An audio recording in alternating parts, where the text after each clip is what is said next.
मुंबईत पहाटेपासून मुसळधार पाऊस। मुंबई, ठाणे, कल्याण, डोंबिवली, नवी मुंबई आणि पनवेलमध्ये पावसाचा जोर। मुंबई, ठाण्याला आज पावसाचा ऑरेंज अलर्ट। गडचिरोलीच्या भामरागडमधील पर्लकोटा नदीला पूर। पर्लकोटा नदीवरील पूल पाण्याखाली।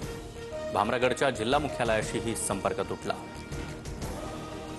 विदर्भात चंद्रपूर, भंडारा, गोंदिया, गडचिरोली जिल्ह्याला रेड अलर्ट। तर चंद्रपूर आणि भंडाऱ्यातील सर्व शाळा महाविद्यालयांना आज सुट्टी। आपत्ती व्यवस्थापन विभाग अलर्ट मोडवर। ज्ञानेश्वरी मुंडे यांचं कुटुंबासह रास्ता रोको आंदोलन। महादेव मुंडे हत्या प्रकरणातील आरोपींना अटक करण्याची मागणी। ग्रामस्थही आंदोलनात सहभागी। विधानसभा अध्यक्ष राहुल नार्वेकर यांच्याकडून गिरगाव मेट्रो स्टेशनची पाहणी। गणेशोत्सवासाठी मेट्रोच्या नियोजनाबाबत आढावा घेतला। महाराष्ट्रात मराठीचा आग्रह चुकीचा नाही, मात्र भाषेवरून कुणासोबत मारहाण सहन करणार नाही, मुख्यमंत्री फडणवीसांचा इशारा। धनंजय मुंडेंना पुन्हा मंत्रिमंडळात घ्यावं का, हा निर्णय मुख्यमंत्री आणि अजितदादांनी घ्यावा। कृषी घोटाळा प्रकरणामध्ये धनंजय मुंडेंना दिलासा मिळाल्यानंतर भुजबळांची प्रतिक्रिया।